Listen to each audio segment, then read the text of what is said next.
Do 2004. godine je bilo oko 1000 Srba, a sada ima oko 40 Srba.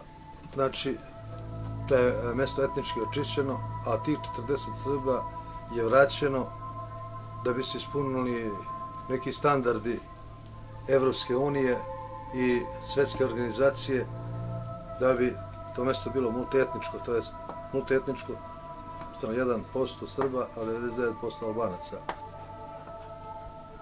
Jedno mesto koje je za mene najlepše na svetu. In my opinion, it's getting better. We aren't no more thinking of what happened in the past. We are focused more on developing our country.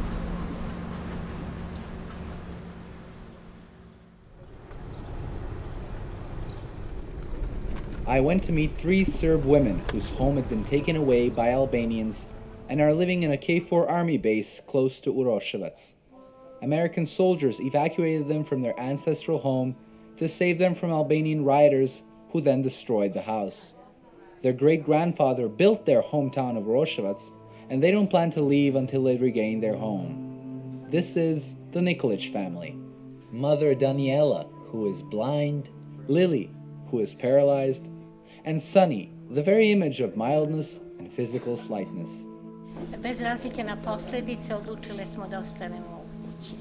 Kada su nas iz Umnika pozvali telefonom i rekli da ne smemo da izađemo čak ni u dvorište, jer bacaju molotovljeve koktele, gađaju kamenjem, rekli su da će doći Amerikanci da nas zaštite. Međutim, Amerikanci nisu htjeli da čuju, da pozovu svoju komandu i na brutalni način su nas praktično izbacili iz kuće. Municipality of Uroševac is one of the best cleansed municipalities in Kosovo. During the bombing, it was a pretty quiet area. After the war, American KFOR took over, and then the real hell started. Complete Serb, Roma, and Croat population was forced out from the town and from the neighboring villages. All Serbian houses, literally 99%, were burned down. Over 3,000 Serb houses in the municipality were burned down. Hameri su se parkirali američki vojnici pod ratnom spremom su pokušali da nas ubace u svoje hamere. Onda je iz mase jedan mladić u crnom odeven, a to se zna da je uniforma UČK, dao znak rukom da sada mogu da počne paljba na nas i onda su počeli da nas gađaju kamenjem, čime su stigli. Jedan kamen je priletao meni na nogu, a ja sam paralizovana dugo godina i to je za mene bilo pogibeljno.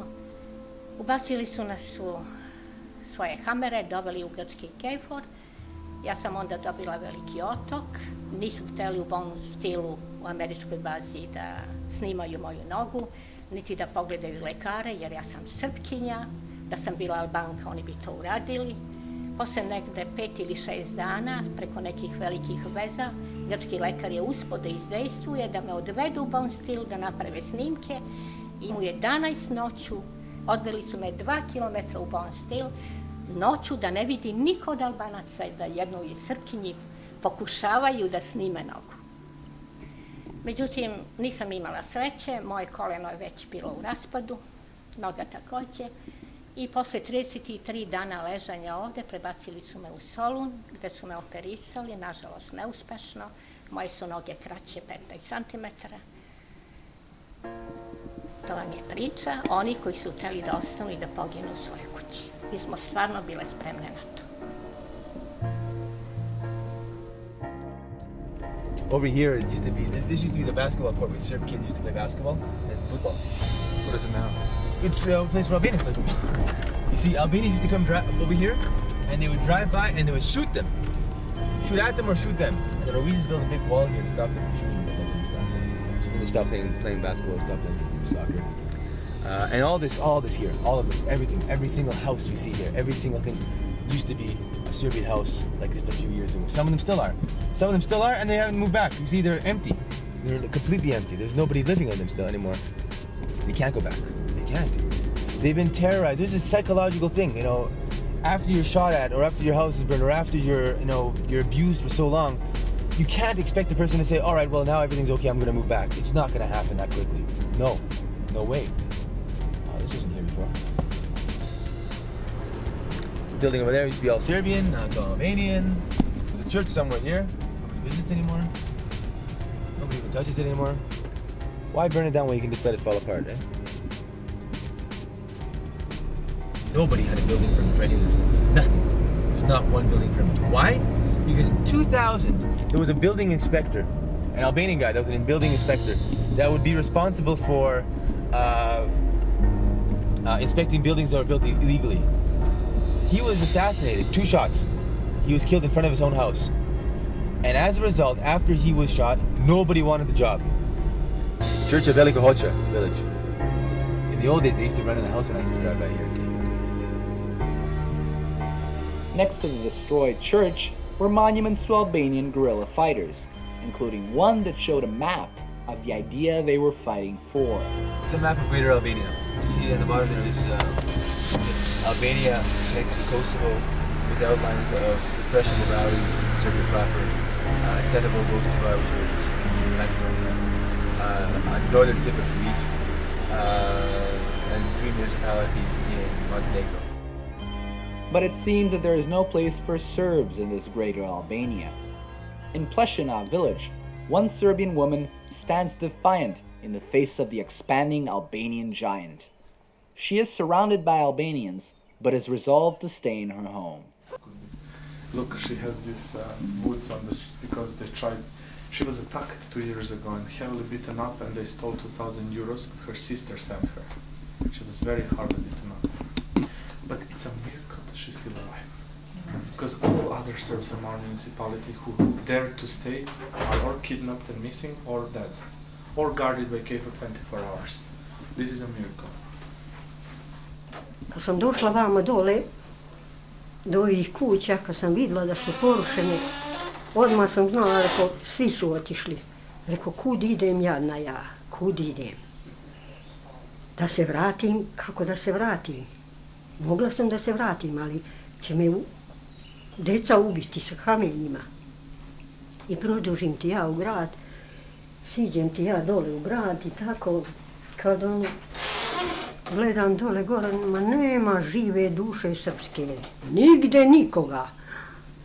Kuću sad jedna majka. Nisu mi rekordirali, a mislili su da sam neka cigančure. Ja onako sam bolesna bila, pa se savila do zemlje da me niko ne pozna.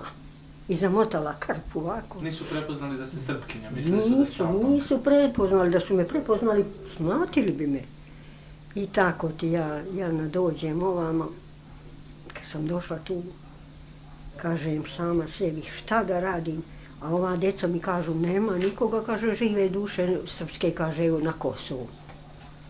Pa mislim se, a jednom je da se mre, pa neka budne šta budne.